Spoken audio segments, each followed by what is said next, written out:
And we are live. What's up, guys? Welcome to Fed Reacts. Today we're going to be covering Chris Benoit, a.k.a. the Rapper Wolverine. Let's get into it.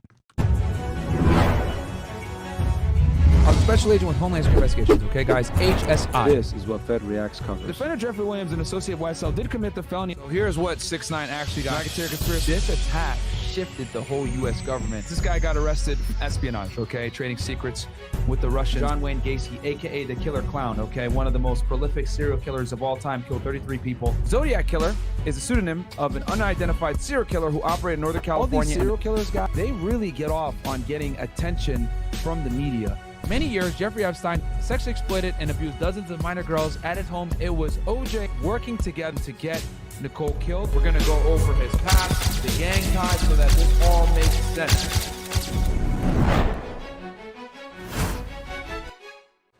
All right, we are back. What's up, guys? Welcome to Fed Reacts. They're going to be covering Chris Benoit. You guys have been asking for this one for a very long time. I am very familiar with this case. I remember as a kid, well, 16, 17 at this point, when the news broke, and I remember watching, it was either, I think it was Raw, and they did a full-on tribute to Chris Benoit, and then they quickly retracted it after the fact because they found out the circumstances under which he actually passed away and his family. Today they're going to be reacting to a documentary, but before we get into that, I'm going to take a second to go ahead and read the chats after. Angie, what's your... go ahead and introduce yourself to the people, and then what's your take on this? Because you came up with this idea to do this case because a lot of people messaged you on the Fed Reacts Instagram. Yeah, this has been a highly requested one for a while now. I think it was you who made the decision to do it. Yeah. Obviously, but you guys been asking for this for a while. Like, it's always been on the polls. It's always been on the question box. You guys always drop Chris Benoit, Chris Benoit. So yeah, I did my research. I found a very good documentary that won't hit us with the copyright. Yeah. Because we've been like last week. Yeah, like last week we've been hit with the copyright plenty of times now. Yeah. So this one I think is really good. We are actually using Coffee House, which is the channel that we use for Courtney Clenny too. Yeah, that one. Yeah, you guys really like that Courtney Clenny one. Yeah, and it was really good. So hopefully we won't get hit with this one. This case is very interesting. I do have other requests from you guys. You keep requesting cases from the UK. There is Madeline McCann. I want to mention it because you guys always request this one. Myron wants to do the Yorkshire Ripper, and I will try for you guys. I will try to convince him to the Yorkshire Ripper. Yorkshire. Okay. Yeah. I will try to convince him. They to age restricted the other McCann. one. Huh? Because they keep asking for Madeline McCann, and you want to do Madeline McCann. Oh, okay. I don't know. Okay, so I mentioned this case to Myron like 1,000 times now, but he never remembers. So I'll try to convince him to do it because it's a quite interesting case, and I think we can like break it down for you guys. And yeah, the Yorkshire Ripper. Yeah, the Yorkshire Ripper. We're gonna do. They went ahead and took the Jack the Ripper one that we did. They age restricted it. Really? Yeah. Well. Very annoying. But what can you do? Bills, Mo, we got both of them in the house, guys, by the way, for this one. Sorry for the delay. Bills was doing some upkeep and some background stuff with, with the, with Streamlabs. So he was, because obviously, as you guys know, well, I don't know if you guys know, but you have different profiles on Streamlabs, so he had to update the Fed Reacts profile. So that's what he was doing. Bills in the back. Right? Am I right? I don't know, Bills. No, you hit it on exactly. Yeah, okay. update it. I just have to come by and update it real quick. Yeah, so because Mo's been running the Fed Reacts, and as you guys know, it's not as smooth as when Bills does it. So it is what it is. Bills. They say in the chat that you look like a rapper. How do you feel about that? I do music for a living, so they're pretty accurate. I'll take it. And then, Mo, what are your thoughts on this? Because obviously this is a WWE case. We're going to have quite a bit of commentary on this one on the side. Go ahead.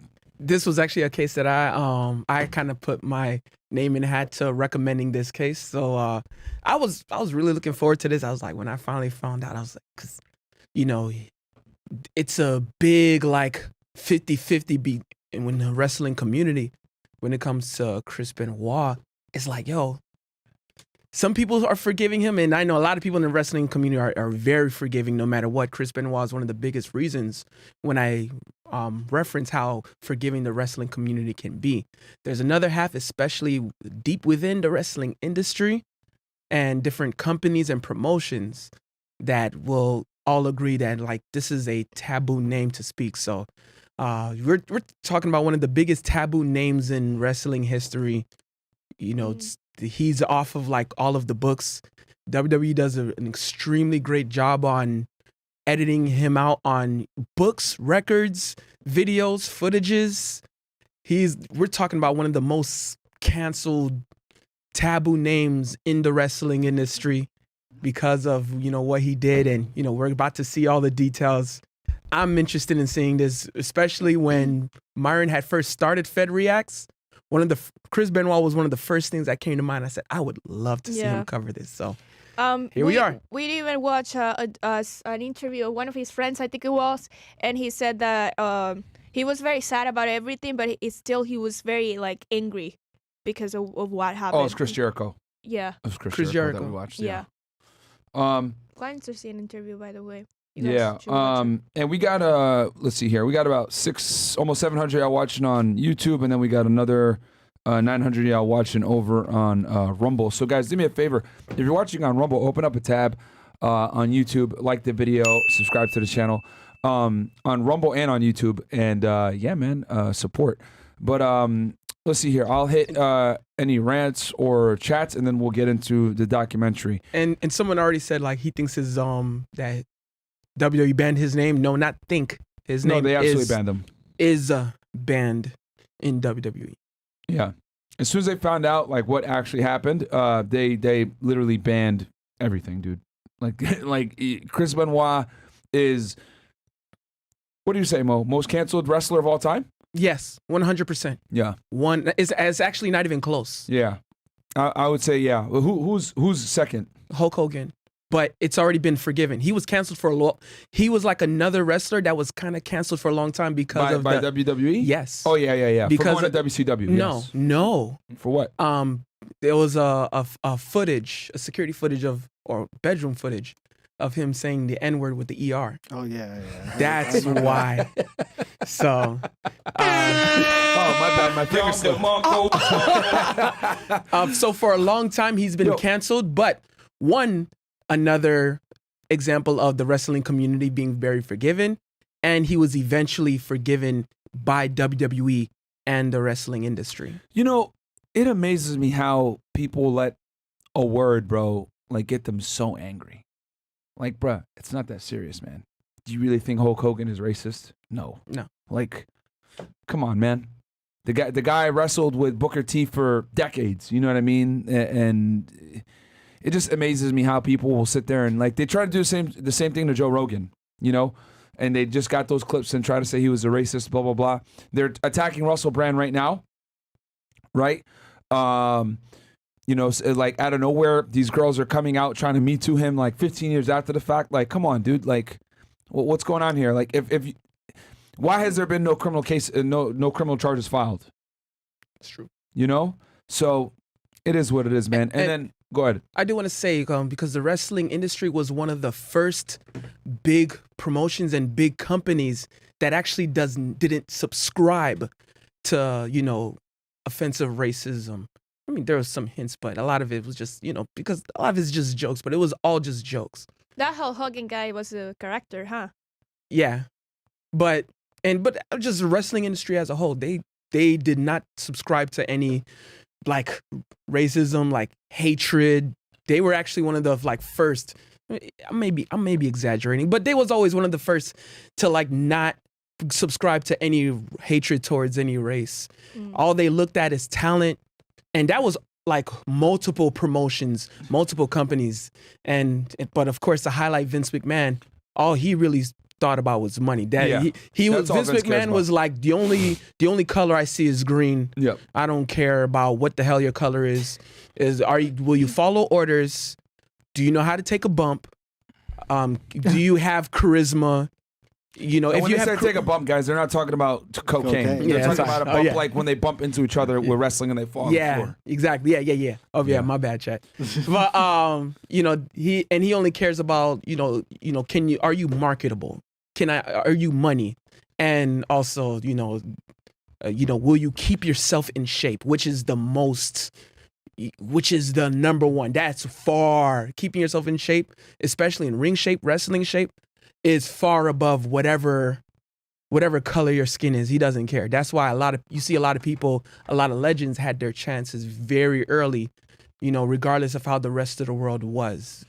The wrestling industry didn't care nor subscribe about the climate to the rest of the world. So that racism no one cared about it. No one cared about racism in wrestling industry, not just WWE. Yeah, because obviously a lot of talent was African American. So are they gonna cut their money down for racism? Nah. No. You know what I mean? At the end of the day, if it makes money, they're gonna do it. Hell. But yeah, I mean, I completely forgot about that Hulk Hogan chapter with that. Completely forgot. I would say it doesn't even really hurt his legacy. I mean, he just did an interview with Joe Rogan recently. It was a good interview. When you think wrestling, I think, Hulk Hogan is like a name that's always going to, live on in infamy. You can argue that he is, when you think professional wrestling, Hulk Hogan is the name that you think about. You can argue that his name, is higher up than The Rock and Stone Cold when it comes to wrestling. Even though I still think Stone Cold is the best wrestler of all time, I put him above everybody. And I think he's head and shoulders above The Rock, despite people saying, oh, The Rock is the best. No, the one thing that will always blemish The Rock's legacy to me is that he chose Hollywood over WWE. He 100% chose Hollywood. And that's fine, right? Like, I understand that. But if you choose Hollywood over the WWE, you can't come back and sit there and say, I'm the best, I'm the greatest of all time. No, because when the WWE was like hurting for ratings and everything else, what was he? He was in Hollywood shooting, stupid ass movies that a lot of them sucked. Like, he left the WWE to shoot a lot of really bad movies too. I like them. So I didn't know he was making movies. Yeah. He left. He was he was. How many movies has he been in? He's been in like 30 plus. At least I have to say minimum. It can't be any lower than 20. Yeah. Oh, Because he was doing it for a long time, and that actually includes from big movies. Yep. To straight to DVD movies. Yep. So oh my God, I remember. Okay. So it was 90s when he started doing movies. Well, I don't know about the 90s. Oh, damn. I thought it was like the early 2000s. He was in Rocky 3. That was his first movie, I see. Rocky 3. Hulk Hogan? 1982. Oh, no. we're talking about The Rock. Yeah. Okay. Yeah. Well, he actually ended up getting fired for doing that Rocky 3 scene. Yeah, he said it. I think he said it in the Joe Rogan interview. He actually got fired. He got paid. Sylvester Stallone paid him like $15K. Okay. And he ended up getting fired for doing that because he told him, you need to show up at this event. Mm-hmm. And he didn't show up because he went and did that movie scene instead. Mm-hmm. And $50,000 back then in the 1980s, that's equivalent probably easily to, $30,000 plus today. And that was more than wrestlers probably made because wrestlers back then didn't make that much money. So. Makes sense. Yeah. He actually ended up getting fired for that. All right. Chats? There was something else I also wanted to say. Oh, yes, I remember. Yeah, go ahead. Because Hulk Hogan, the main point of the topic was Hulk Hogan was the second person to actually have a taste of what it means to be a canceled individual in the wrestling industry. Okay. That's the other name. Everyone else, the third closest is barely enough to say. Who's hey, third closest? You would say. I don't. I can't. I can't say. For someone whose name was because even Ultimate Warrior, they ended up putting him in the Hall of Fame. But he didn't even do anything. And he was notoriously difficult to deal with. Yeah, but it wasn't something egregious or socially egregious. He kind of had Vince in ransom. Like before, I think it was a SummerSlam way back in the day. He told Vince he needed like $500,000 or else he wasn't going to show. That's still. And Vince paid him, and then he fired him after. That's still not as like egregious because we're thinking of something that like holding the CEO hostage for a pay-per-view. No, yeah, that's not. Bruh. People have done that. People have done that. stuff like that. Wow. It's not something that's going to be like, I'm canceling your name off of everything. Yeah. I get what you're saying. Hulk Hogan was the only other person they did that for. Mm-hmm. And they were kind of like starting to take his name off and editing his name out, stuff like that. But at least they ended up forgiving him. That's the second closest. But his name was still forgiven. Yeah, so if you go on the WWE website and you type in Chris Benoit, he ain't gonna be nowhere. No, that's why like when they talk about like one of the biggest examples, Randy Orton, you know, his first championship victory, his main title victory, was against Chris Benoit. Oh yeah. So even though Randy Orton, he's meant to have a Hall of Fame legacy and he's gonna have a Hall of Fame story. And at the time, he was the youngest world champion at the time. Yeah, youngest world heavyweight champion at the time. Like 04, 05. Yeah, 04. Yeah. Around 04 or 05. See, he came in around the same time as John Cena, but he wasn't trash like John Cena. Maybe. but still, the point is, they're only going when they talk about Randy Orton's first world title victory, they're only showing footage of him raising the belt. They will never show. Yeah. They just now kind of showing footage of him pinning Chris Benoit, but you only see the leg. Yeah. You don't see the face. Yeah. And that's just and if you're a wrestling now. fan, you already know what Benoit's pants always looked like. They always had like weird ass stripes on them and shit. Yeah. Someone just mentioned it. China. Oh, because she did. Oh yeah, she's canceled too. Because she did spicy movies. But they only allowed her back because she died. Oh, and is she in the Hall of Fame? Yes, she is. But it was right after she died, so she wasn't. They kind of like said, you know what, corn ain't really that bad. Yeah, I mean they let like there were a couple divas that posed for Playboy. Yeah, but. Then Tori Wilson, a lot of Tori them, Wilson was like that's what they marketed her dumbass as. And now that I think about it, Lord Tori Wilson, she was marketed under being a Playboy playmate. They actually recently fired. Well, you wouldn't know her, but she's a very new name, Mandy Rose. They fired her because she has an OnlyFans account.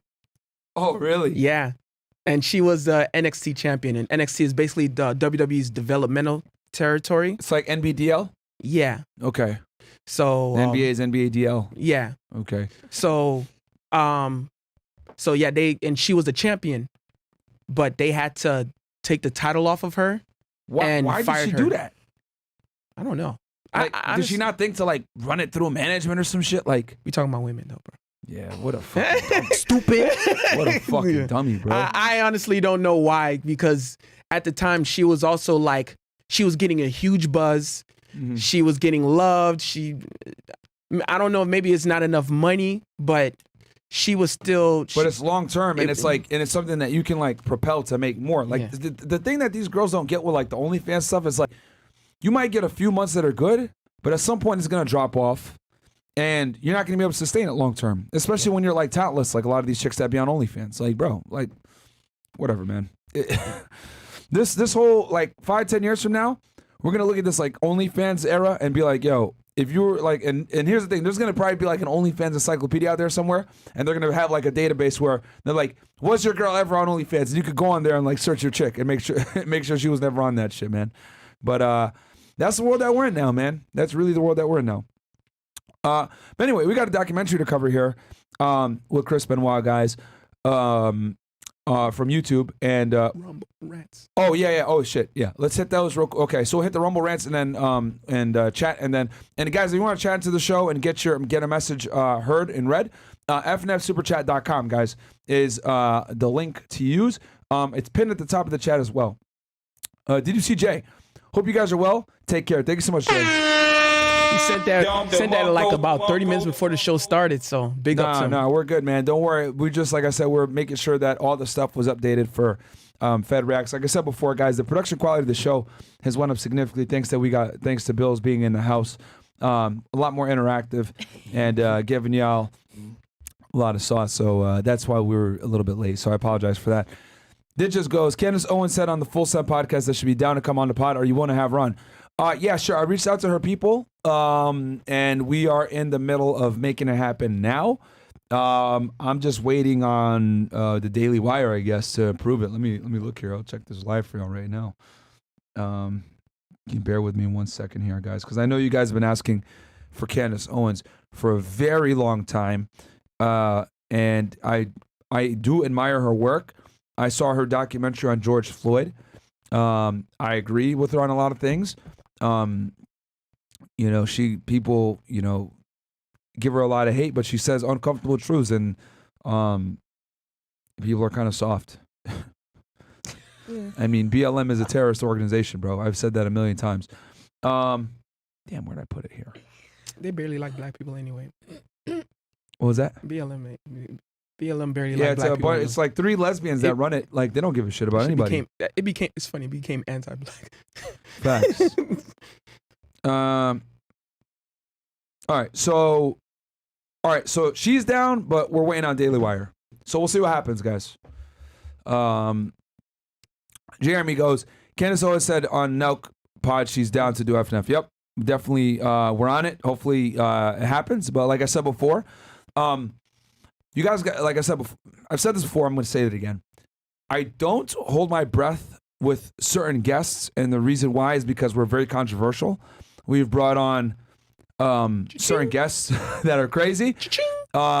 We've talked about certain topics that people don't want to talk about. I mean, let's be honest here. I put on a whole clan outfit and started dancing around. I thought it was hilarious. A lot of y'all got mad.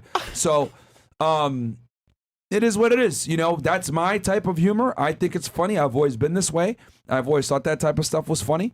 Obviously, I did it on Rumble, and I would never do it on YouTube because you got to follow the rules to some degree, right? And some people didn't like it, and that's fine. You don't have to agree with everything that I do, but I really do enjoy pushing the envelope. I do enjoy bringing y'all content that other people are scared to give, and that sometimes comes with consequences, and I understand that, and I accept that. And it's kind of part of the game. So got to take accountability. If we get demonetized or we get canceled or whatever, it is kind of what it is. That's why I'm not even really too mad at YouTube about it. It just sucks, but hopefully we'll reapply for the monetization in a few months. If we get it, awesome. If we don't, then it is what it is. But we're gonna have to switch up the stuff that we do on Rumble. That we do on YouTube. I know a lot of you guys get angry. What's it called? About the elevator music on Rumble that we do. But I mean, you got Zerka running around going crazy saying certain things, or if I say certain things, YouTube doesn't like it, guys. So we have to put that music on, and then as soon as it's done, we try our best to go right back to the regular scheduled programming. But we got to play it safe on YouTube and play by the rules, man. So it is what it is, man. I know a lot of you guys don't want to switch over to Rumble, but that's what it is. So if you guys want to be able to, you get 2 options. Either A, we stay on YouTube and water down the content significantly, and you guys are going to complain. Or B, we keep giving y'all the content on YouTube, but you're going to have to bear with some elevator music here and there, and just switch over to Rumble and listen to it all anyway. Or C, we just put it all on locals, and y'all will really hate us. Put it all on Castle Club, which I'm trying not to do. Which, by the way, I want to make this announcement as well. Guys, I did not purposely say, let's put a portion of the interview on Rumble, piss you guys off over the weekend, and then let's put it on Castle Club. Mo was working all weekend, I was working all weekend, and so was our guy Nick working all weekend to get that up on Rumble for you guys. There literally was an outage on Rumble, guys, on Friday. So that's why the full podcast didn't upload. If my goal was just to make money and just drag out a Castle Club, I wouldn't have gotten it fixed and put it up there for y'all on Rumble today. It was up there by this morning, but I was coordinating with Rumble and Mo and everybody to re-upload it, put it back on, and then, switch the video. And we wanted to give y'all the whole video. Like, that wasn't some kind of like scheme or lie by me to get you guys to go over to Castle Club. If that was the goal, then why the hell would I post it today? You know what I mean? Why would I post any of the videos if that's my whole goal? I've said it before, I'll say it again. My main goal is to keep as much of the content as free as possible. And then you guys go ahead and support us on Castle Club out of your love for us. But I want to keep as much content as free as possible, because at the end of the day, I want more people to find this stuff, and I want people to get value out of it, and then save themselves from anything that might happen. That's why we keep our Money Mondays on YouTube as much as we can. That's why we keep most of our videos on YouTube as much as we can. Anything that might be somewhat problematic, we put the elevator music on and keep it on YouTube. That's why we still put all the videos are on Rumble. You know, like we try to put as little behind the paywall as possible, guys. If you we still got a lot of stuff on behind the paywall, right? We got like almost 800 videos on locals between all the Patreon videos, etc. And older content, but All of them. yeah, and it's all there. But I genuinely do like give a shit and try our best to put as much of this stuff out here for y'all. You know, in front of the paywall, not behind the paywall. So Rumble is free, you guys. You keep asking if Rumble is free. Rumble is free, and Fed Reacts is also on Rumble, so check that out. Go like the video and follow Fed Reacts. It's all free. So yeah. So it is what it is, man. I mean, it's just like you try your best, right, to make everybody happy and give them the content. And it's like there's always gonna be people that complain, but it's like whatever. All you can do is go ahead and just give the best that you can, and it is what it is. What else? Marriage cause divorce. Can you cover the honey trap of Saqib Hussein by his killers, TikTok star Mehek Bukhari and her mother Ansreen? This is RPAF. Never heard of it. Angie could look into it though. Lil Bill the rapper. What? Bill. They call you Bill. Goku is the GOAT. Myron, you look like the mix between Quan Chi from Mortal Kombat, Deadly Alliance, and Handsome Squidward. I don't think so, but that's fine. What else? Funny. That's a good. What's That was coolest a good nerd? If his third body is himself, he can still get in UAV. Also, sorry, Myron, I got to do it. Big Mo, acknowledge your federal chief, Myron Reigns. I acknowledge you, my tribal chief. Oh, okay. All right. Wrestling reference. Yeah, I was going to say. Yeah. Roman Reigns is trash. Hey. Mo, Benoit, top 3 technical wrestlers of all time with Bret Hart and Kurt Angle? It's. I get the argument. Bret Hart is the best one. Kurt Angle, I like that. I still say no, but I would have. But Bret Hart was the only one I would have given on the list. Others, I have to give Kenny Omega and Bryan Danielson. And then we got here, world's coolest nerd. Top 2 wrestlers are Ryback and Nia Jax. Big Mo knows what time it is. That's one of the biggest trolling arguments because they're known as 2 wrestlers that gets everybody hurt, extremely hurt in the wrong way. Why? They're just too clumsy and they're like really bad. They hurt other wrestlers. Okay. Yeah. So that's actually a troll. Yeah, Ryback, there was a big push for him. What happened to him? He was too unsafe to work with. Really? Yeah. CM Punk was actually one of the biggest point outs of it. But the fact that his unsafeness kept showing after CM Punk. So CM Punk like kept getting injured from him? Yeah, but it wasn't. But after CM Punk left, it was outside of CM Punk too. See, people don't understand, man, that wrestling is actually really hard and it's a skill. Like you need to be able to like sell it without hurting your opponent. Yeah, and that's not easy to do.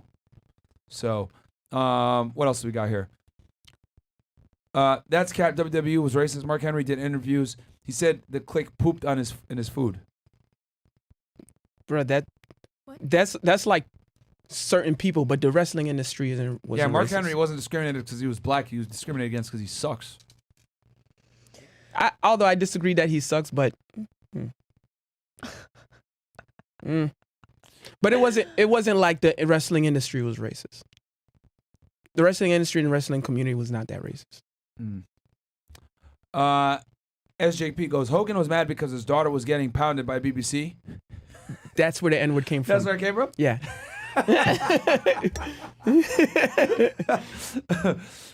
Hey, man, I mean, yo, it's his daughter. He has a right to be pissed off and, be like, yo, I don't want you getting with black dudes, but, yo, that's funny.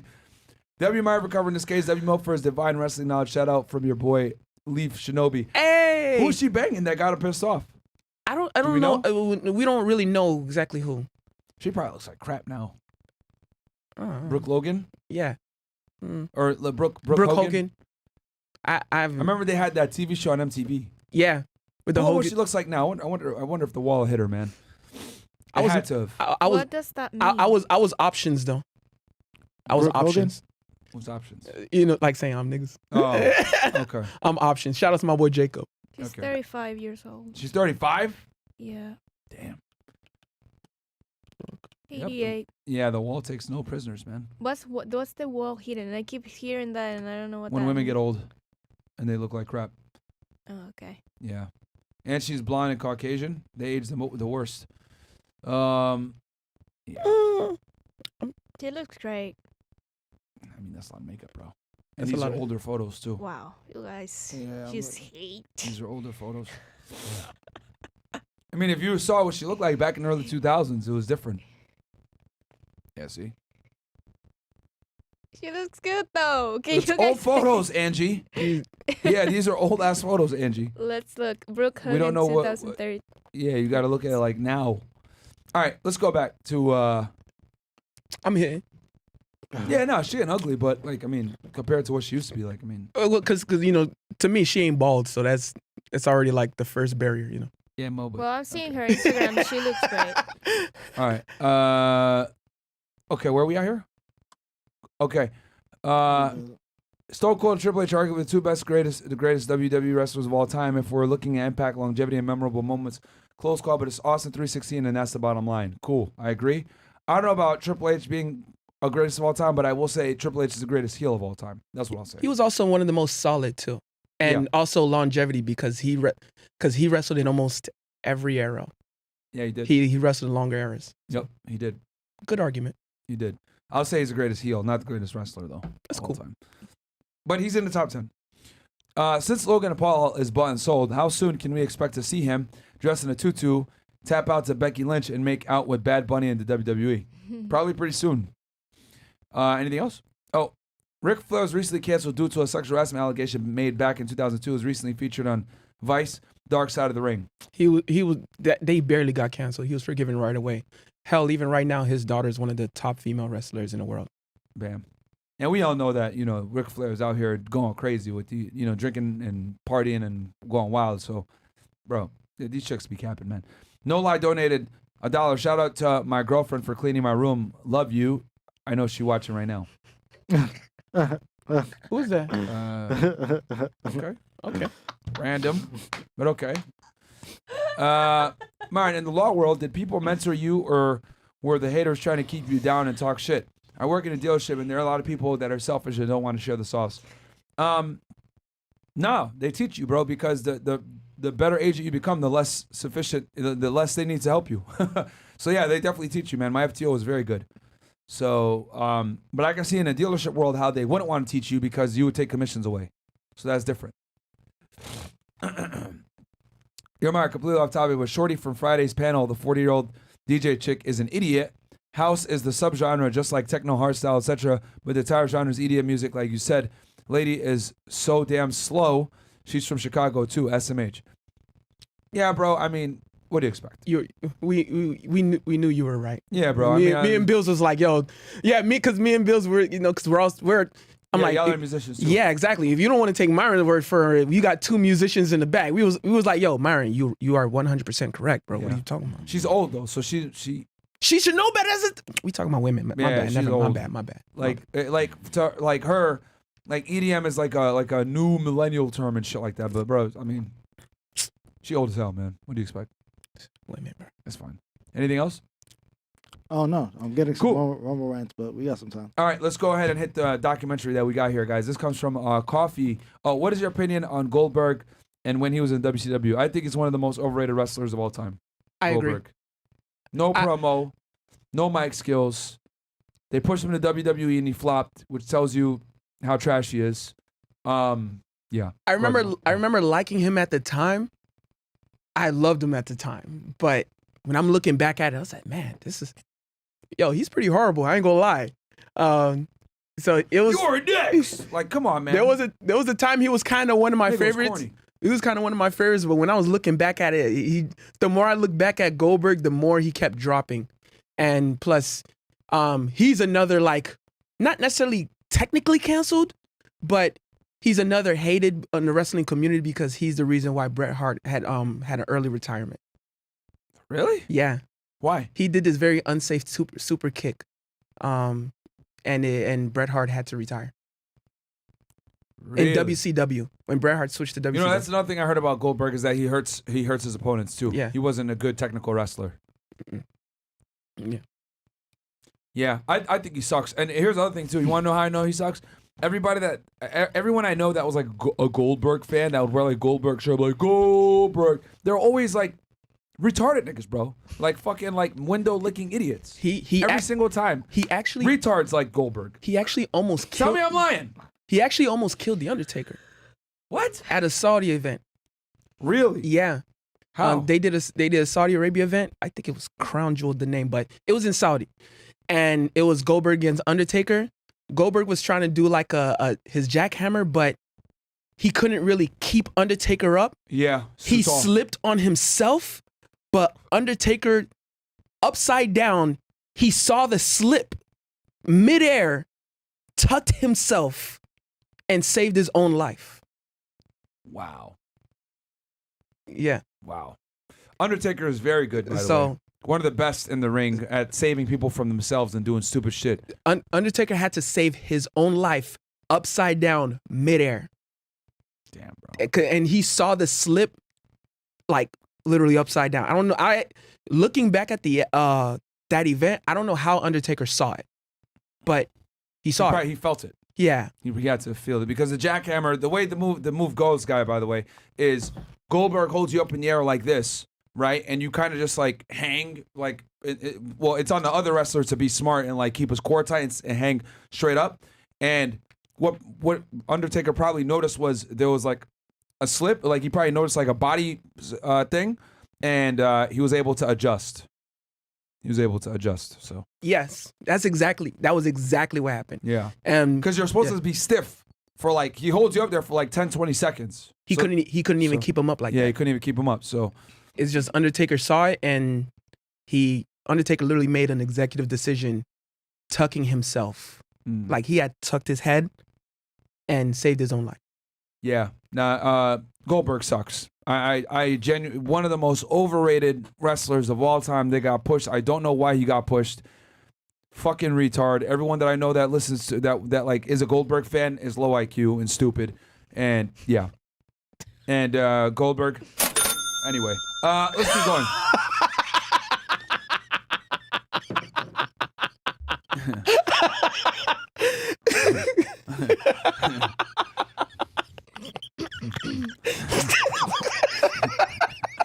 All right, let's move on to the documentary here. Nigga almost killed one of my favorite wrestlers, bro. God damn, man. Hey, you want to be shown? Want the camera on while we doing this? Yeah. Nah, you could take me off. It's fine. Or no, wait, Angie needs it for clips. Nick, keep me on.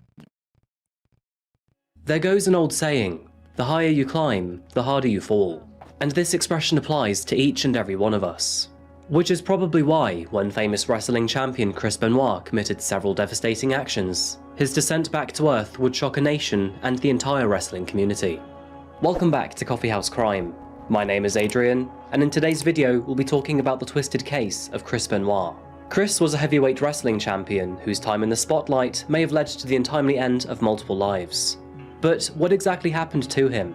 Today we study his story and his psychology. And by the way, I post solved, unsolved and strange cases here on a weekly basis. So if that sounds like your kind of thing, please consider subscribing to Coffee House Crime. And so with that said, pull up a seat, grab a coffee and sit back. This is the case of Chris Benoit.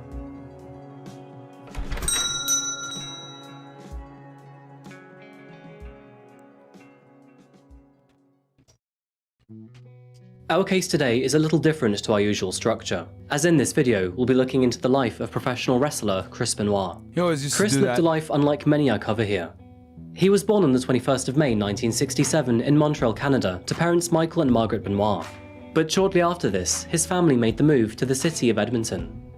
From a very young age, Chris's passion in wrestling blossomed. He followed wrestling religiously, which led to his childhood fantasy of one day becoming a wrestler.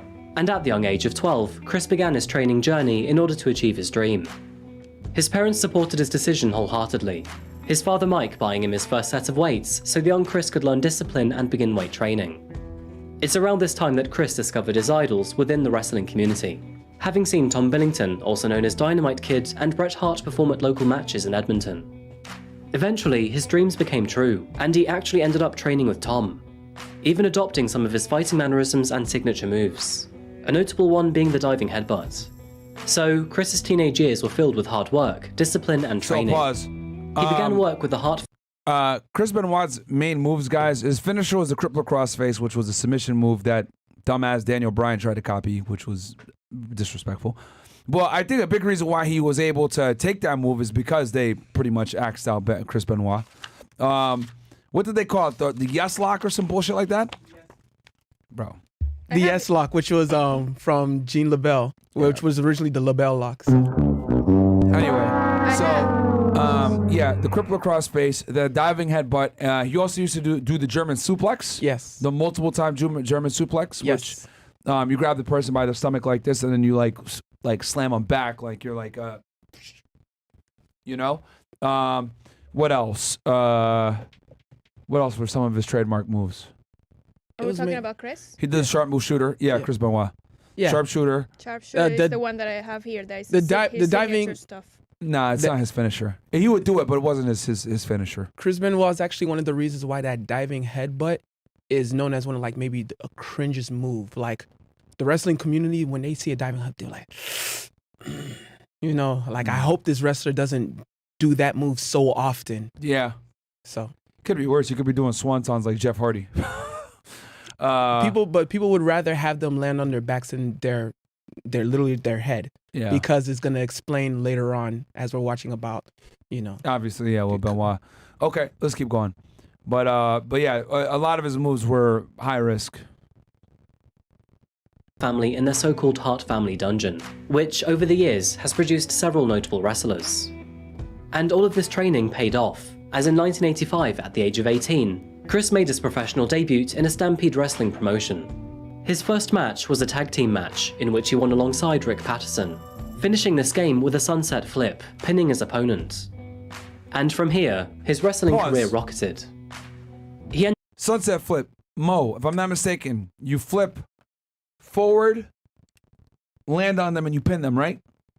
What you do, you kind of jump over them, under and grab their backs, and then you're flipping them, like doing a front flip while they're kind of doing a back flip at the same time, and they're supposed to land on their backs while you land on your seat. Show the audience, because that's actually a very hard move to hit. By Howcast, how to do a sunset flip. It's wrestling moves. Can you look it up? Okay. All right, we can keep playing this thing while we... Oh, shit. Okay. Yeah. It's not easy. That's why it's very impressive they did that in his first match. Hold on a second. Sounds... It's kind of gay. What? Hey. They're smelling their butts. But they'll do it. Ow! Of course. What is your guys' opinion on ECW? Awesome. If you guys watch our wrestling stream, pause. Okay. Go ahead. If you guys watch our wrestling stream, we did a whole part dedicated to ECW where I played the Dudley Boys going crazy, making fun of the fans. And that was one of my favorite parts because they were saying a bunch of things that you would never be able to say on the internet nowadays. But yeah, let's go ahead and show the sunset flip. You can fast forward it a bit. Because I don't know if this is copyright, so. All right. It's kind of gay. Angie, no one cares about your opinion. All right. Still kind of gay, though. Oh, okay. So don't get hit with the copyright? Yeah, there you go. Boom. Yep. Yeah, that's the move, though. All right. That's a sunset flip. All right. Let's go back to the documentary. Ended up splitting his time between Canada and Japan, spending months at a time competing in New Japan Pro Wrestling. And after this, he moved to Mexico and then Germany, gaining experience and notoriety to debut in a professional circuit in America. Throughout his career, Chris achieved numerous titles from the most prestigious wrestling associations, such as World Championship Wrestling or WCW, and WWF, which is now known as WWE. Chris's performance peaked in the year 2004, where he officially won the World Heavyweight Championship. And no doubt, Chris had an astonishing career.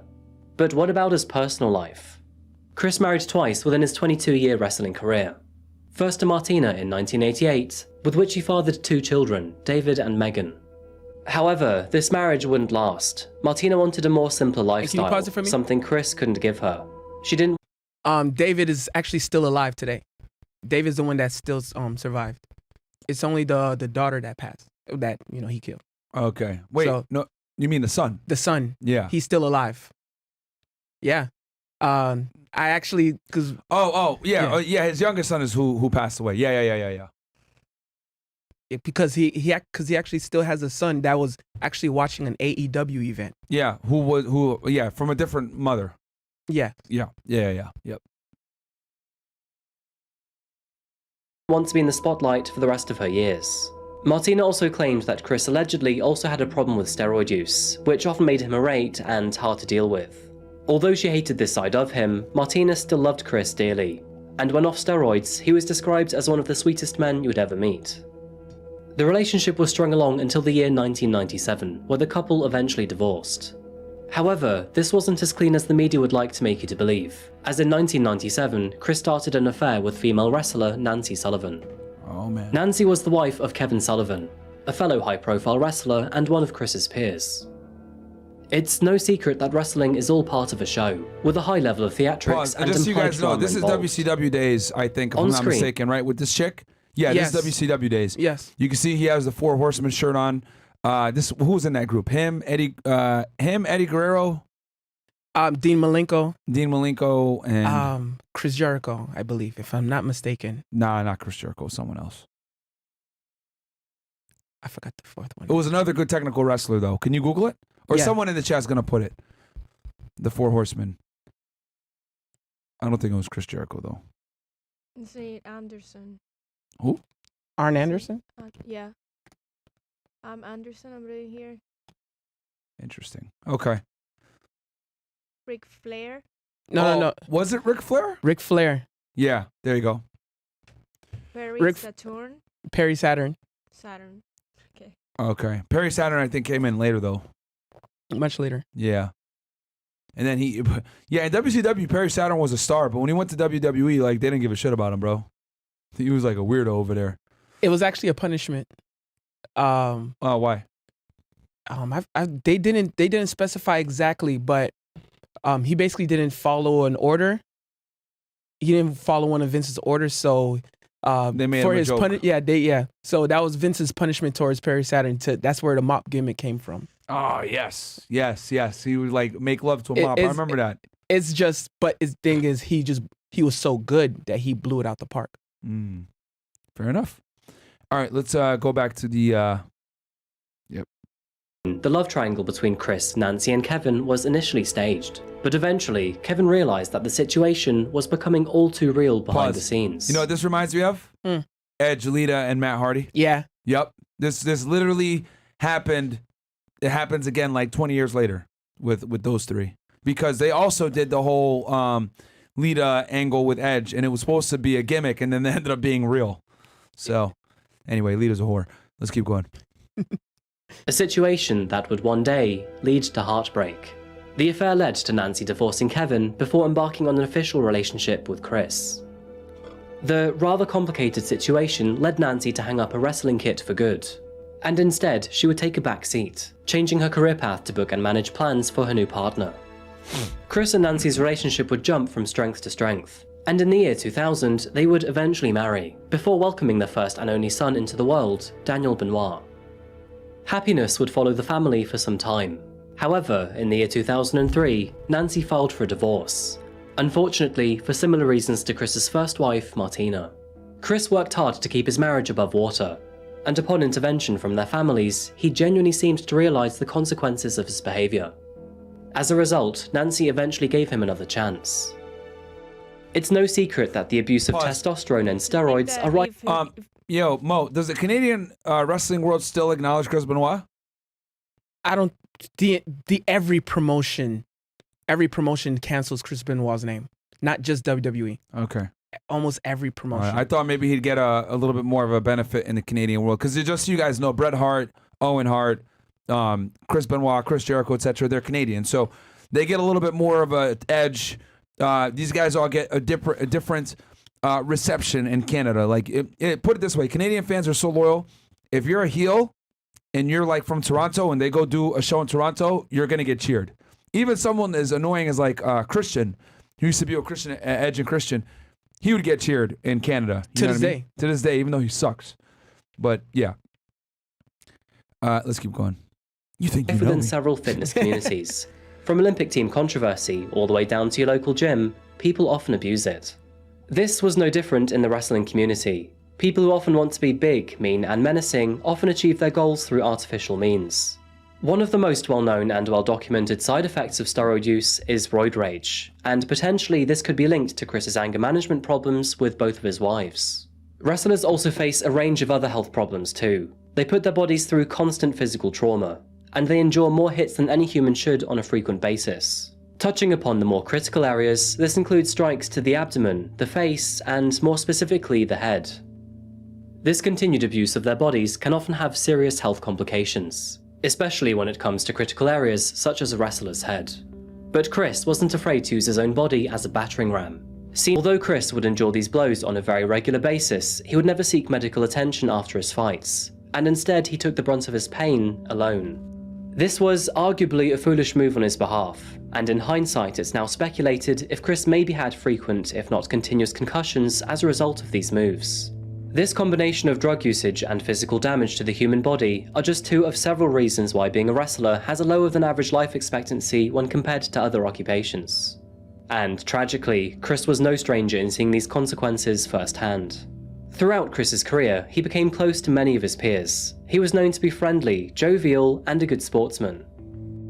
This led to him befriending fellow wrestler Eddie Guerrero while he was staying in Japan. Eddie and Chris were extremely close friends, but sadly, in November of 2005... guys, just so you guys know, Eddie Guerrero is probably one of the most respected wrestlers in WWE history.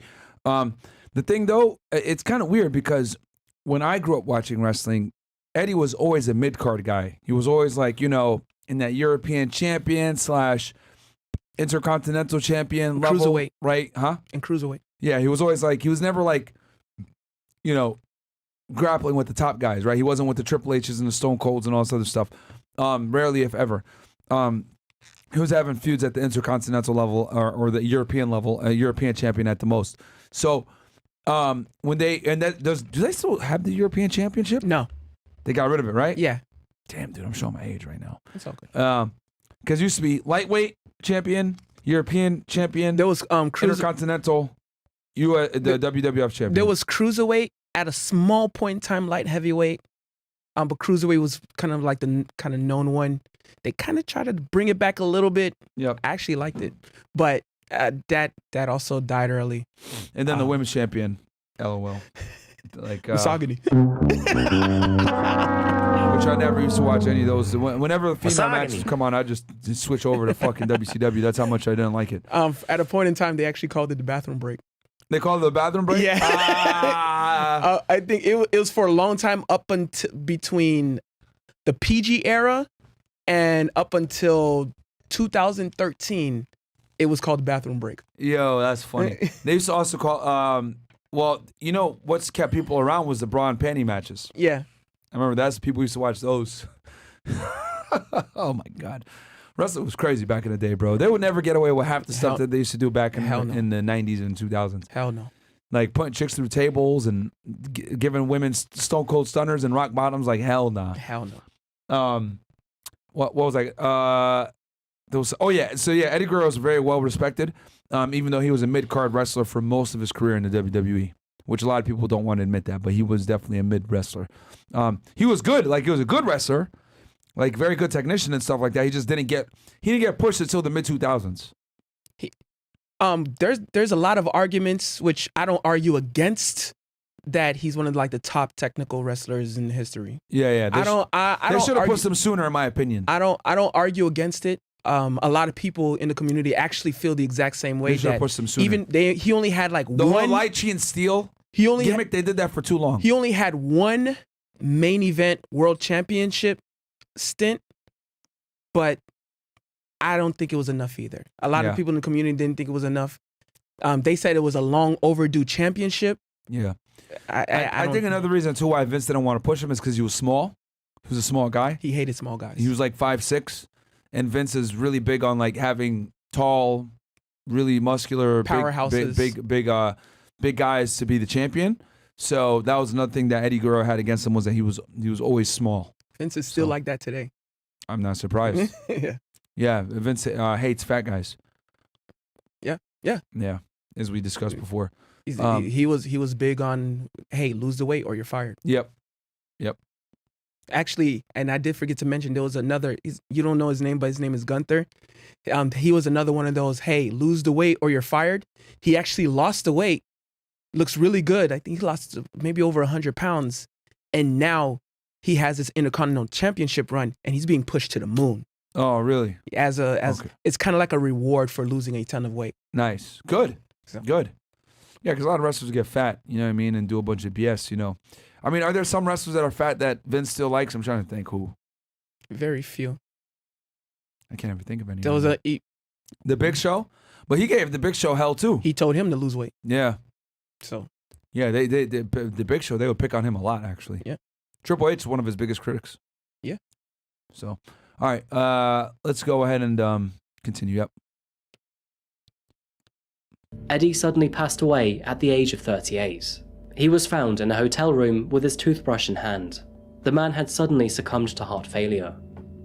This man was instrumental to Chris.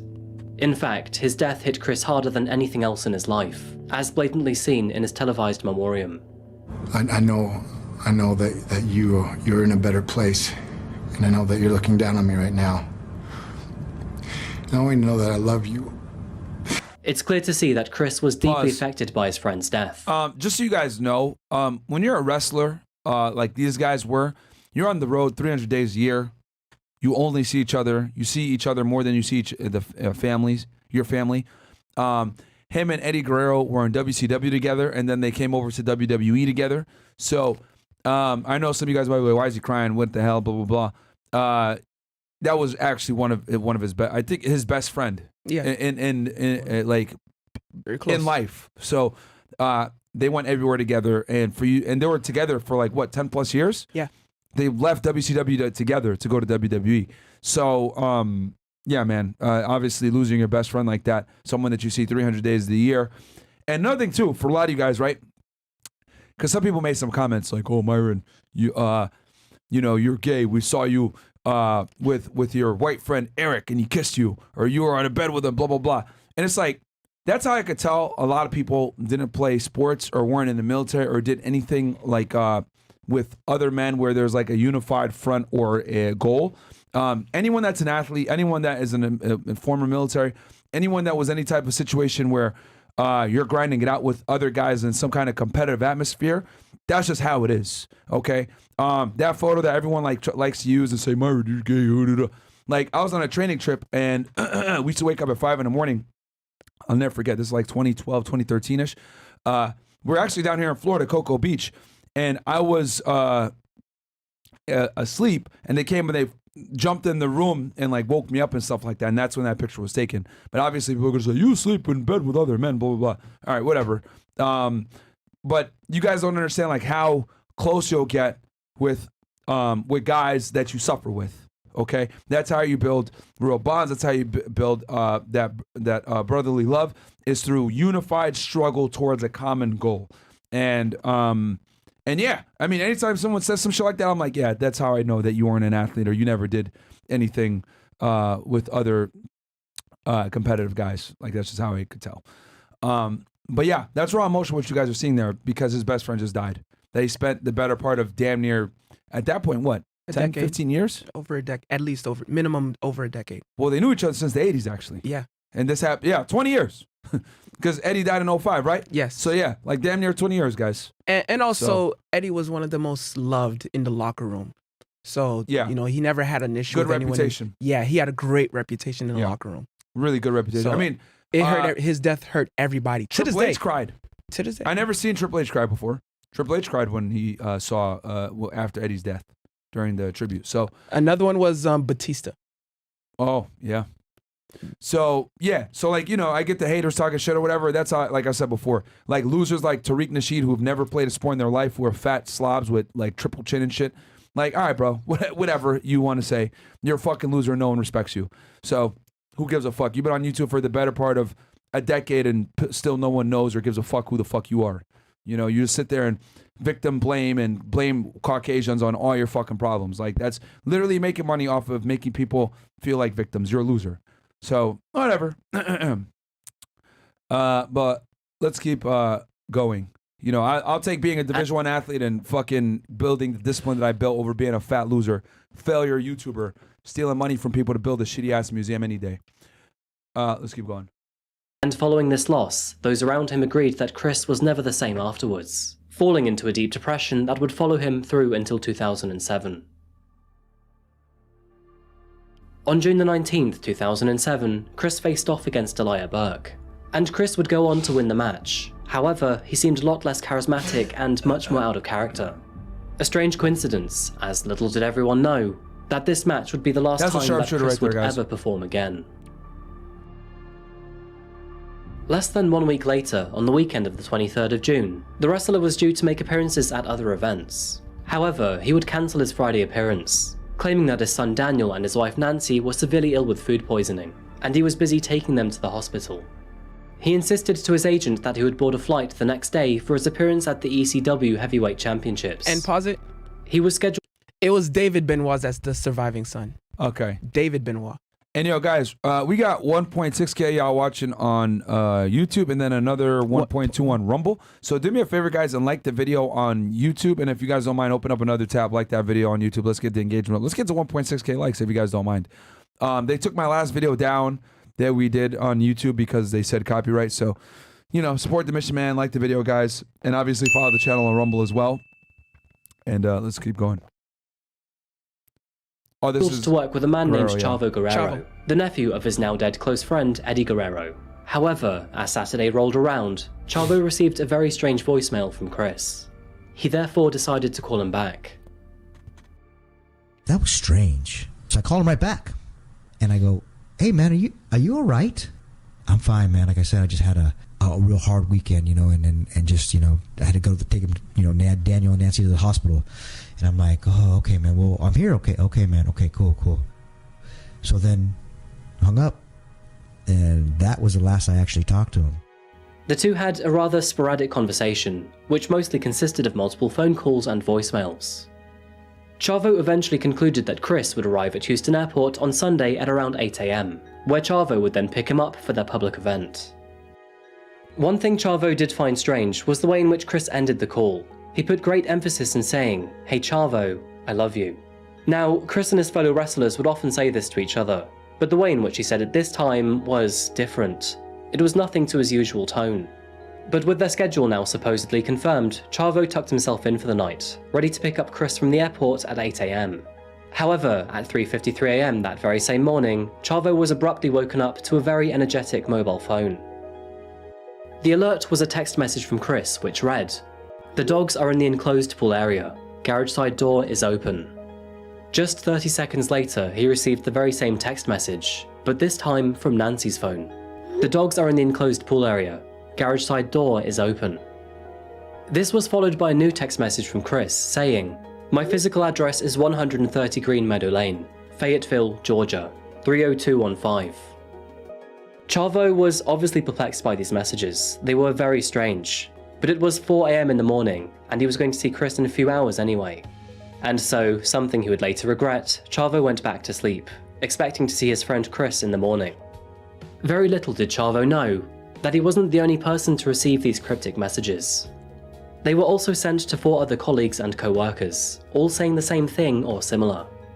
And so, as dawn slowly eroded the night's darkness away, the morning sun rose along with Chavo Guerrero, who was now waiting for Chris at Houston Airport. By 8:28 AM, Chris's flight had supposedly arrived. However, as time crept by, he was nowhere to be seen. Minutes turned into an hour, then 2 hours, then 3. Pause. Surely Chris wasn't being held up for this. WWE has strict like no-show policies now, right, Mo? Very.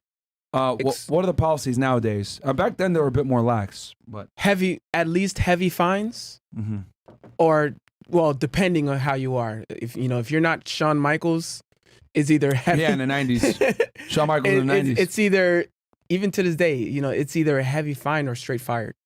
Damn. I know. I was watching one show, and they said something about. They were saying that like for Raw. Oh yeah, I was watching Maven. Maven has a YouTube channel, and basically for Raw, as you guys know, back in the day, I don't know if Raw still is on Monday night at 9 p.m. Yes, still is 8 now because it's 3 hours now. Okay, it used to be 2 hours. It used to be from 9 to 11 p.m. back in the day. They had to be there at 1 p.m. They had to be there 8 hours early. Yeah, it's still like that to this day. Okay. So. Okay. And like, unless you're a top tier guy, you better show up at 1 o'clock. And there's times even a lot of the top tier guys is still like no tolerance. Yeah. Yeah. They find people. I mean, Batista cut himself one time in a match during the PG era. They fined him $100,000. Yes. 100%. Yeah. So the rules are serious, man. Now, I mean, this type of stuff, like not showing up for a pay-per-view. Yeah, that's a problem. You know what I mean? Oh my God. Nowadays. I'm probably. Chris was a top wrestler at the time. This one, he was a top guy. I'm probably not even, especially if it's like a WrestleMania or Saudi event. The fine might be heavier or instant fired, because a lot of the times when they're doing Saudi events, the promoters of the Saudi event specifically demand certain wrestlers. So it's like, you better have this. One time they asked for Yokozuna when he was already dead, and Vince didn't know what to do, so they actually had a lookalike. What? Yeah, and maybe the Saudi promoters or the prince was like, "I don't care, bring Yokozuna." Like, he didn't know he was dead. What the hell? Yeah, and was Yokozuna one of the Japanese wrestlers with a mask? Or? He was technically Samoan, but he had that like High Japanese. flyer? No, huge. The fat. Oh. He was okay, huge. never mind. Then I'm thinking someone else. You're probably thinking Bam Bam Bigelow? No. Fat high flyer? I'm thinking of Sin Cara. Sin Cara? No. I'm saying Sin Cara is one of those guys that like, it's a different dude, right? It's not always. Yeah, but it's not even that. But I'm saying Yokozuna was dead a long time ago. Time ago. So they just brought a lookalike. Yeah. Oh my God. Well, how did the fans react to that? I don't think they knew. Well, at least the top head promoters didn't know. I'm sure like a lot of the fans knew, Yeah. But the top promoters, I don't know if they even knew. That's so weird. Either they knew or they were like, make it happen anyway. I don't care. Okay. All right. Yeah, wrestling is big in the Arab world. Yeah. It's huge. So I'm not surprised. Habibi. Yeah, they love it. They really do love it. Let's go ahead and keep going. This long. Chavo came to the conclusion that this was a no-show. Chris had already missed both his Friday and Saturday appearances, so this was just another one. As WWE was alerted to Chris's disappearance, they reached out to understand what was going on. They called his home phone and then his cell phone, but there was no answer. And after checking all local hospitals, still nothing. They therefore decided to leave a voicemail instead. Hey Chris, it's Ann from the office. Just trying to get in touch with you. It is Sunday evening, I think about 7 o'clock. So we're hoping everything is okay. So if you can call me on my cell phone. By 11 p.m, the team had no idea as to where Chris was. And sadly, none of them were made aware of his strange text messages until noon the next day. Those who had received Chris's text messages had been discreetly quiet, thinking that they were doing him a favor by covering for him. But unfortunately, they had no idea as to what was actually going on. Immediately after being notified of these messages, Chris's agent contacted Fayetteville Police, where a welfare check was then requested. Hi, I just spoke to one of the other officers there. My name is Dennis Fagan. I'm a retired detective in New York City. I run the security for World Wrestling, and one of our wrestlers that lives down there is missing. And he told me to say we need a welfare check done. Yesterday, he was supposed to show up at a pay-per-view and never got on the plane, never showed up. They've tried to reach his wife, Nancy. She doesn't answer. They tried to call his house. It's out of character for him. So at 3 o'clock this morning, there was a message left for one of the other wrestlers, and basically it says, the dogs are in the backyard, the back door is open, goodbye. And that was it. Lieutenant Larry Alden was the first officer on the scene. Larry already knew of Chris, seeing him at the gym a couple times per week. Let's but pull up that nothing more than address on that. Google Maps if we can. Making his way to the Benoit family property, he spoke to their neighbor, Holly. What was the address again? She made the offer to secure the already knew of Chris, seeing him at the gym a couple times per week. But nothing more than that. Making his way to the Benoit family property, he spoke to their neighbor, Holly. She made the offer to secure the family dogs, as she would often look after them while the family were away. Larry agreed. Letting herself in with a key trusted from the family, she stepped in to secure the 2 German Shepherds while Larry waited outside. However, just several minutes later, Holly sprinted out from the house, screaming frantically. While inside, she had found Chris's son Daniel, and he was dead. Police stormed the property, and upon inspection, they would also find the bodies of Nancy and Chris. Nancy was found in the upstairs bedroom, her hands and feet bound. Her body had been wrapped in a towel, with a Bible placed next to her. The cause of her death was ruled as strangulation. Daniel was found in his own bedroom, and unlike his mother, he had not been bound, nor did he have any external injuries. This suggesting that he was suffocated rather than strangled. A Bible had also been placed near his body. And downstairs, in his own home gym, was the body of Chris Benoit. He was found hanging from the top of his lateral pull-down machine.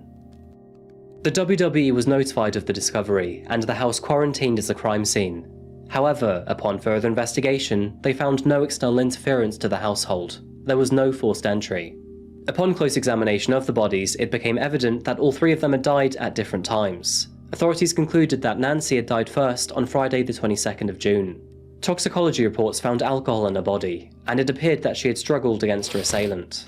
Daniel was likely murdered the next day on Saturday. He had been sedated with Xanax, and it's likely he was unconscious at the time of his death. And finally, it appeared as if Chris had taken his own life the following day on Sunday. He had killed his wife, and then his son, before turning on himself. Friends, family, and the wrestling community as a whole were mortified and devastated by the news. And before learning of these tragic circumstances, WWE prematurely aired a 3-hour tribute to Chris Benoit. Yeah, I remember this Raw. I watched it live when they did this tribute to him. Matter of fact, I think Vince was like in an empty stadium, and he talked about, because they thought he had gotten like killed, like he thought like they got murdered or attacked or something like that. I think they thought overdose. Or overdose, something like that. Because that was a common thing. That's what happened also with Eddie. It was either it was pain pills was huge. Yeah. It was huge, and Yeah, when you're traveling 300 days, a year, barely any time off, you're getting slammed, and here's the thing, people think they just do SmackDown and Raw. No, they do house shows, they do other shows that aren't necessarily televised, so they're taking a beating, man, like a big beating.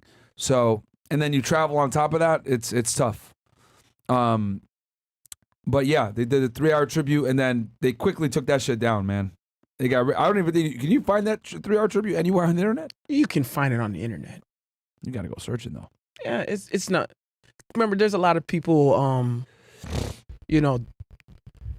show a part of it, but YouTube will, WWE will hit us with the copyright so fast. They do still own that, so yeah. Who knows? Yeah, I just noticed they still own the rights regardless. 100%. Yeah. They'll copyright it even faster probably because it's Chris Benoit. Yeah. So yeah. Let's go back to it. Did we find the address? Yeah, I found it. Okay, what is it? It's 130 Green Meadow. 130? 130. Oh, Green okay. Meadow, it's in Georgia. Fayetteville, yeah. Fayetteville. 130 Green Meadow. Green Meadow Lane, Fayetteville? Lane. Yeah. Yep. While you pull that up, Bills, we can go back to the doc. I already got it up. Oh, you already got it up? Oh, you're fast. And guys, also, we only got 795 likes, but there is 1.7K y'all watching. It is still easy to find. The tribute is still easy to find. Oh, it is? You found it? Yeah. Like the full 3 hours? Not 3 hours. But I'm talking about the full 3 hours episode of Raw. Oh, yeah. Oh, That's what I'm talking about. No. I'm talking about the full episode. Yeah, no. Yeah, guys, let's get up to, you know what? I think But Bum-ass Tariq Rashid is live right now. He only got 300 live viewers. Let's make sure that we get like quadruple. Let's get 4 times as many likes on this video that he has viewers, man. That fucking bum. So, yeah, guys, like the video. Like the video. Like it's a flex on fucking bum haters like that. I don't think you can go inside though. Yeah, yeah. Yeah, that's the gate that they were talking about. Inside the property. And the deputies were there for a while, too. It's a huge house. What I don't know is why in the crime scene photos because there are some crime scene photos, but there are no bodies or anything, guys. It's just like people taking photos of inside the house. There is a room that is like decorated for like a girl, like a little girl. I don't know why. He had a daughter. Like a little No, I don't daughter? think he had a daughter. Maybe the other girl did. Maybe his wife had a daughter from another marriage or another relationship. Excuse me. All right, let's go back to the doc. Like the video, guys.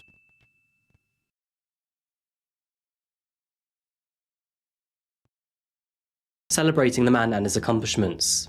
But the very next day, after learning of his actions, they backtracked on this decision. With despair over the loss of a wrestling champion, anger and disgust danced simultaneously over the knowledge of his actions against his own wife and son. Confusion ripped throughout the international community, and many were left unable to comprehend Chris's actions. As expected, opinions over the matter spread like wildfire, and the main question left in the middle of all of this was why? Why did Chris claim the lives of his own wife and son? The question, as a whole, is extremely difficult to answer. To this and day, putting there's it no short, answer. Chris is no longer around to share his thoughts or reasoning. As with any celebrity death, conspiracy theories started to crop up, one being the work of an old rival, one being a government setup, and the other being a home invasion. In short, there were many people who couldn't believe that Chris, someone they admired, was capable of doing such despicable things. And while conspiracy theories won't be entertained, there are a few key factors worth mentioning. Chris was a regular steroid user, which is a very common problem within the wrestling industry. But his actions were not consequential of steroids. His actions were methodical and committed over multiple days, not symptomatic of roid rage. Toxicology reports also concluded that the only testosterone found in his body were at therapeutic levels, not enough for adverse side effects. Which leaves us with one other theory, one which has become much more prominent since the time of Chris's death. And of course, I'm talking about his psychological condition. Chris was well known to take an absolute beating in the ring. He would often slam his head down onto people from the top rope, That's crazy. and was regarded as one of the only wrestlers who could take a metal chair to the back of the head. This repetitive physical trauma to Chris's head had indeed caused physical and psychological damage. Pause it for me. Brain scans, which... Go ahead, Chamito. No, it's just that Chad just been saying that Chris Benoit did have a daughter, and the house is estimated to be worth 1.5 million to 3.5 million. This house, the Fighterville. Yeah, it's a big house. Yeah, but he also had another house, for 400,000. I wonder how much Chris was earning at that point. I mean, he was one of the top WWE stars, so he was probably earning a couple million a year. Let's see here. He was generating a ton of money. Yeah. For WWE, So at the time of his death. Yeah, how much he was earning? Let's see here. Per year. Well, while she looks that up, I also want to note that see the dive, how there was mentioning diving headbutt and the chair shots from the steel cage. Yeah, that's one of the biggest reasons why chair shots to the head is one of the most banned moves, not just in WWE, especially WWE, but it's banned in a lot of wrestling promotions. Unless I know other wrestling promotions that doesn't. They don't do chair shots no more? Though even the ones that necessarily don't ban it, they strongly discourage people from doing it unless it's from like a top 10-year experience or someone who is known to have experience in like the indie circuit. Unless you're there. But even in the wrestling community, when they see a chair shot, it's extremely cringe now. Damn. And that's even chairs used to be what it was like back in the day, bro. Yeah. But WWE is like, that's a banned maneuver. Wow. When did that happen? They really are PG now. It is because Chris Benoit. That's why this story is huge. Because now and I don't think diving headbutts are banned, but also strongly discouraged. Chris Benoit did used to take a lot of chair hits. Unless it is someone like who's known to be an extremely technical 10-year veteran wrestler, like, I know you hate to hear it, Daniel Bryan. Mm-hmm. But even now, even he's like, because of he had this concussion injury where he had to early retire. Now they're already like, not even you should be able to do it. Like, because of he had to get like, I think it was at least over 10 different doctor okays to unretire. Really? To like come back to wrestling. Wow. WWE would not allow Daniel Bryan to come back to wrestling unless like enough doctors Gave him a green okayed. light. Did he get like a bunch of chair shots? It was the diving headbutts. Oh, damn. Okay. Wow. He's- Times have changed, man. WWE is soft now. But they were scared of Daniel Bryan because of the CTE. But he was back. But it brought Chris Benoit brought awareness to it. Yes. Is basically what you're saying. Yeah. Okay. Yeah, back in the mid 2000s, they didn't give CTE. What's that? Oh, Yeah, what exactly. is this? But that's why also NFL was big. NFL took that serious too. Yeah. And it's thanks to Chris Benoit. Yes, I'm Angie. We talked about CCTA with Aaron Hernandez in the last 2 Yes, cases. Aaron Hernandez. Yeah. Yeah, he was the worst case of CTA ever seen. Yeah, his net worth is 500,000. Isn't that worth when he passed away? Yes, There's no way that's right. 500,000. That's no way that's correct. Why? He was making way more money than that back then. Says in here. He was probably generating WWE like millions. But Yeah, but there's no way. But he got paid more than that, bro. He was making no less than $2 million a year at least in 2005. He was probably he was one of their top guys. Yeah. When he passed away, he was literally one of their top guys. He was in the top 5. Let's keep going. Because Austin was already gone, and The Rock was in the movie theaters. Yeah. You know what I mean? So let's keep going. Condition of Chris's brain Look at showed Chris's that he brain, had severe guys. chronic traumatic encephalopathy, also known as CTE, which in short is a progressive and fatal brain disease associated with repeated traumatic brain injuries, including concussions and repeated blows to the head. Pause. In fact, Chris's brain was in such 1.1, sorry. 1.1 million? 1.1 That makes a little bit more sense.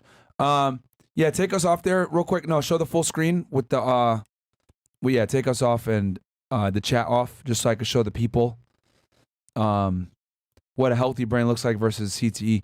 So you can see here the healthy brain tissue from the study shows no signs of CTE, and then on the right hand side you got red stands showing a normal protein. Certain brain areas appear shrunken. So this significantly affects your ability to think straight, make decisions, etc. Oh my God. You're way more impulsive. Yeah. Mm-hmm. Yeah, which we talked about this with Aaron Hernandez as well. Let's go ahead and keep going. such poor condition that As the you can- neurosurgeon who studied his brain Look at the- concluded Sorry. that the damage caused to his brain was reminiscent of an 85-year-old patient with Alzheimer's. If you go back a little bit and show again the brains, if you can see, and the brain that is like damaged On the right? is as it's shrunken, it cannot breathe that well because all the I don't know how to call it, but the blood channels. I don't know. Circulation? How do you guys call it? Blood circulation? Yeah, I guess. The brain Like can like the flow. yeah, Like the blood flow? yeah, it doesn't have like a very good. If you show the other one, Like the Bill's- blood flow's not circulating well is what she means. yeah, Okay. because as you can see here, you can see the little dots in the brain. This little like red dots. It doesn't have it in this shrunken one. So okay. the lack of oxygen in the blood that makes the most brain damage. Okay. I see what you mean. There's no good I don't know, blood I flow just don't- circulation yeah. is what Yeah. she's trying to Yeah. say. Okay. All right. I'm trying to find like the right word I got you. for that, but we can. Okay. Yeah. All right. Thanks. Hit play. Concussions and repeated blows to the head. In fact, Chris's brain was in such poor condition that the neurosurgeon who studied his brain concluded that the damage caused to his brain was reminiscent of an 85-year-old patient with Alzheimer's. Wow. It's worth mentioning that as modern science advances, more and more data suggests that traumatic brain injuries lead to a myriad of problems. This includes cognitive problems such as reasoning and judgment, executive functions such as poor decision-making, behavioral changes including difficulty with self-control and risky behavior, and emotional changes such as depression, anxiety, mood swings, anger, and even lack of empathy. Many of these changes, when enabled in the right format, could lead to atrocities such as murder. Chris's brain was compared to that of 4 retired NFL players, all of which had also suffered from repeated head trauma. And, not so coincidentally, all 4 ended up sinking into depression, violence, and self-harm. Whether or not Chris's actions were a result of a medical condition, depression, rage, or otherwise, we will never fully know. However, all of the evidence available suggests that this man ultimately lost the fight with his own mind. The only thing that is certain in this story is the tragedy behind 2 innocent people who lost their lives that weekend. In a case such as this, it's easy to focus our story on the perpetrator who just so happens to also be a celebrity. But just as important, if not more important, were the lives of Nancy and Daniel Benoit. A loving and supporting mother who gave her career for her husband, and a young 7-year-old boy at the very beginning of his life were murdered by the one man they depended on the most. In a dark, terrifying and confusing world, Chris Benoit should have protected Nancy and Daniel from danger. And from a psychological perspective, who knows how much of Chris actually stood in front of them on the weekend their lives were snuffed out. Damn. And that just about Alright, wraps up pause. today's case. Let's hit some of these chats. I mean, yeah, very sad, man. And you guys are starting to see a trend here with these CTE cases that it always ends up in tragic death, you know? Between Aaron Hernandez killing people randomly to Chris Benoit murdering his own family. And hanging themselves in the end. And then hanging himself at the end. So, yeah, some semblance that what he did was wrong. I was trying to premeditated. say blood vessels. That's the word. It was Blood vessels. Oh, okay. Yeah, blood vessels. But, you know, it sucks because I really liked Chris Benoit growing up as a kid watching him. I thought he was one of the best wrestlers. I really enjoyed his run, tag team run with Chris Jericho. I thought he was a very good technical wrestler. Anytime he locked in a cripple crossface, I got super hype. And, yeah, I mean, I really enjoyed watching him and one of the best performers. And he definitely put his body on the line. And for when that news came out, I was like, I couldn't believe it. Yeah, definitely. He's in my top 20 favorite wrestlers. Maybe even top 15. Fair. Maybe top 10. Maybe at the end. Maybe like a 9 or a 10ish. But I like Chris Benoit. You know, it just sucks that like he's canceled 100%. What are you gonna say, Mo? He's also, when it comes to CTE, that's one of the biggest things where NFL now implemented, you know, during the training camps and practices, where they have to put extra outside padding on their helmet.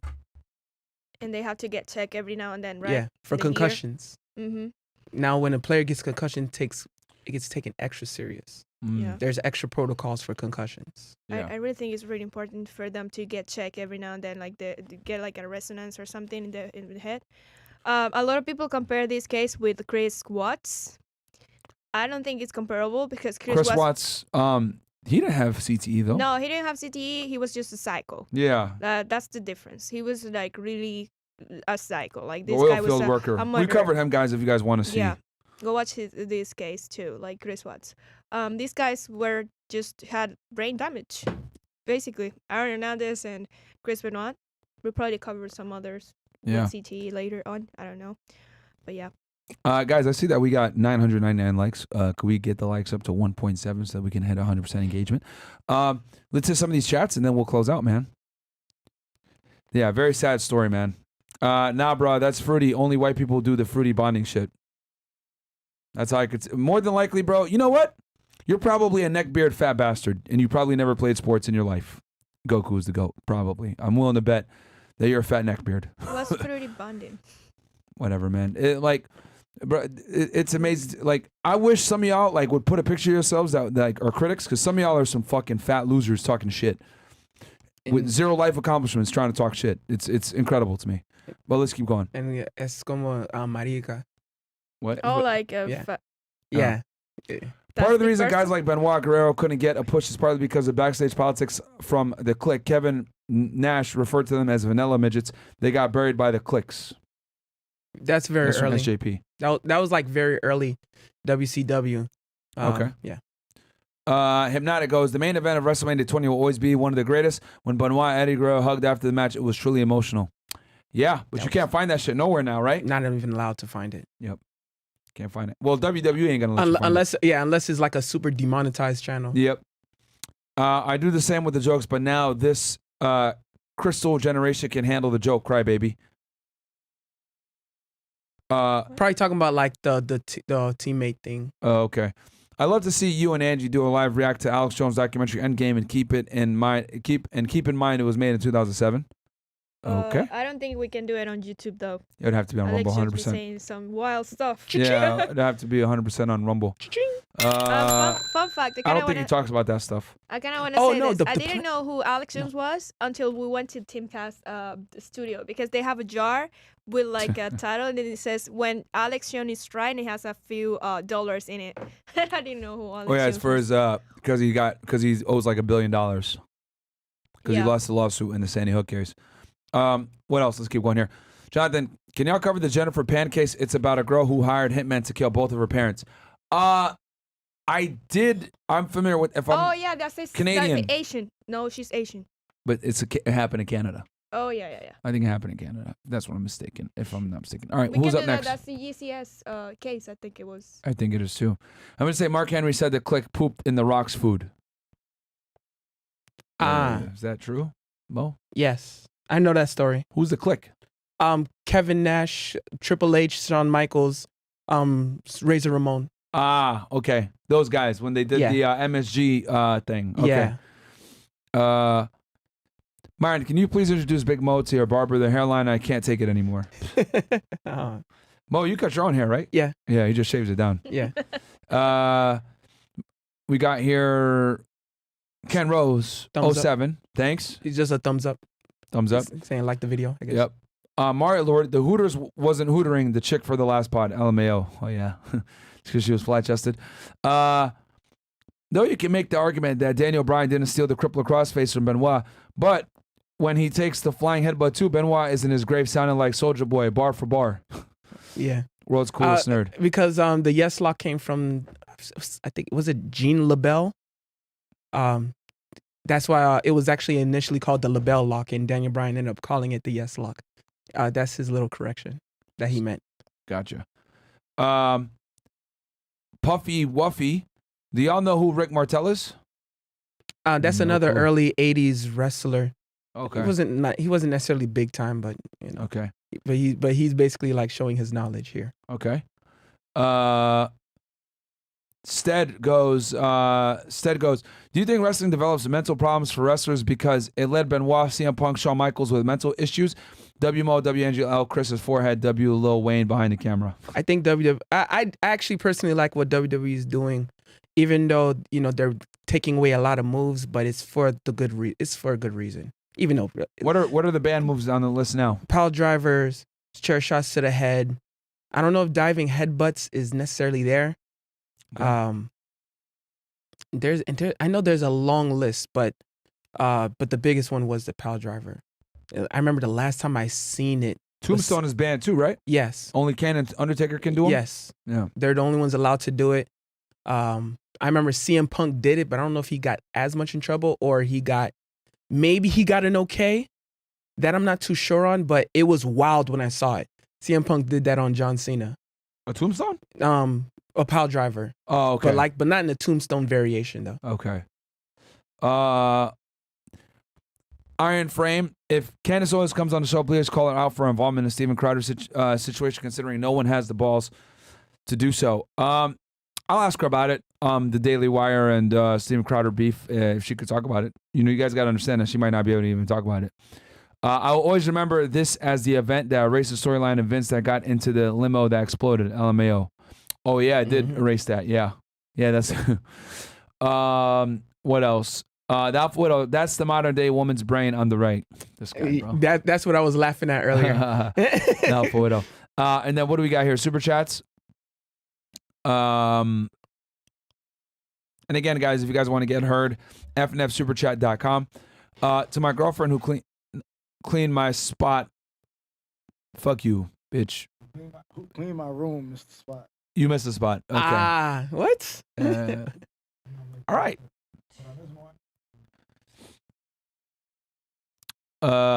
We'll be playing the Vice Dark Side of the Ring episode that covers Chris Benoit and Rumble After Hours. Also, keep up the good work all the way from the land down under. Shout out to Australia, man. Appreciate that.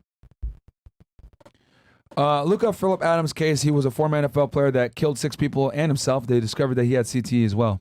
Damn, CTE makes niggas go crazy, bro. I'll tell you this: Antonio Brown went crazy when he was on the Valuetainment thing. So, Valuetainment. CTE really does make you fucking a loon. The main event of WrestleMania 20 will always be the greatest. When Benoit and Eddie hugged each other. Yep, I remember that. Oh, he put it as a Rumble rant. Yeah, and, Shikishi. And, Shout out to you, bro. And Streamlab chat. Gotcha. He goes again. No. Oh, that was from before. Okay. Shout out to you, Shikishi. I appreciate that.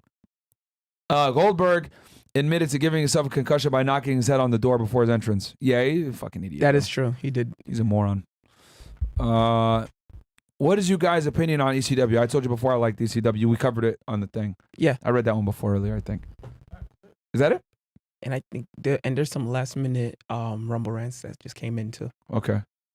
While Bills pulls those up, Angie, what are your thoughts? Just take care of yourselves, you guys. You wanna be athletes, just I don't know, wear protection and check yourself every now and then, so you will see what you guys have in your minds and your head and your brains. So that's as much about it.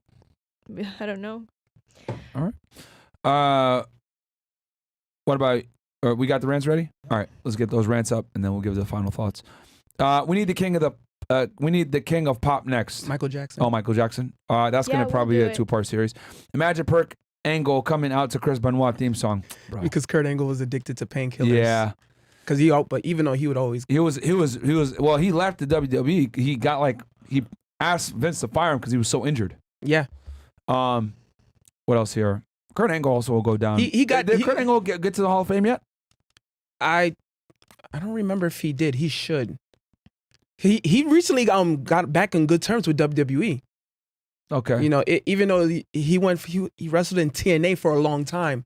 Okay. He needs to be in a Hall of Fame. If he's not, I'm not. No, I think he did. He's also a top 10 heel. He did. Yes, he did. Yes, he did. Okay, someone said 2016. Yes. Okay. Yes. Speaking of banned moves, I'm still mad they banned Seth Rollins curb stomp to RKO reversal, best RKO ever.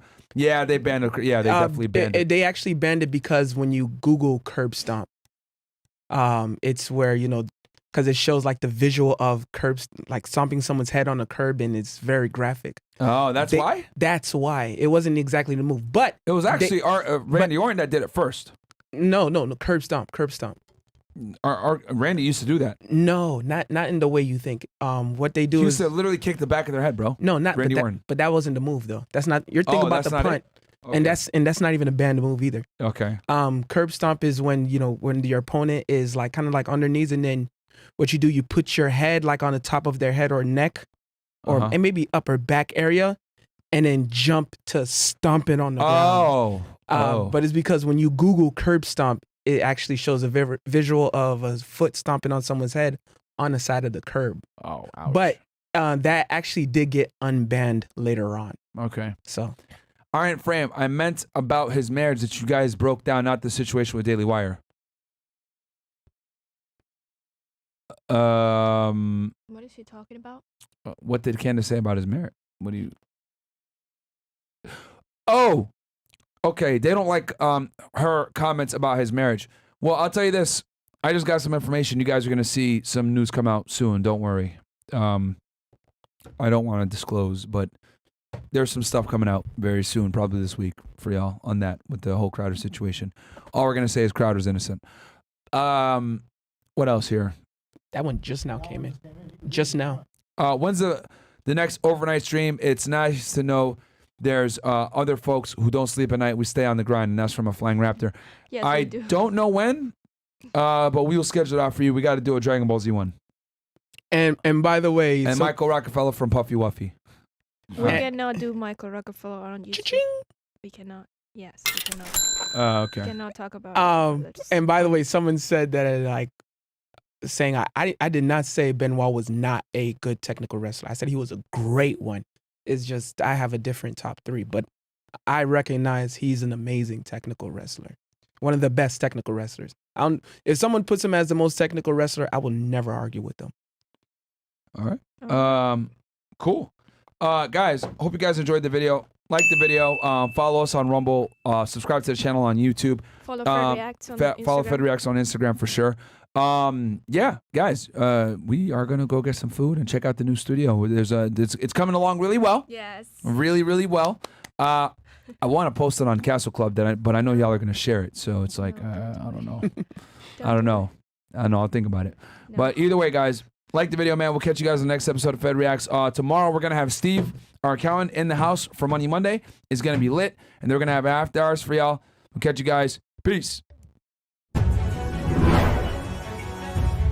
I'm a special agent with Homeland Security Investigations, okay, guys? HSI. This is what Fed Reacts covers. Defender Jeffrey Williams and associate YSL did commit the felony. So here's what 6ix9ine actually got. Racketeer conspiracy. This attack shifted the whole U.S. government. This guy got arrested for espionage, okay? Trading secrets with the Russian John Wayne Gacy, a.k.a. the Killer Clown, okay? One of the most prolific serial killers of all time, killed 33 people. Zodiac Killer is a pseudonym of an unidentified serial killer who operated in Northern California. All these serial killers, guys, they really get off on getting attention from the media. Many years, Jeffrey Epstein sexually exploited and abused dozens of minor girls at his home. It was OJ working together to get Nicole killed. We're going to go over his past, the gang ties, so that this all makes sense.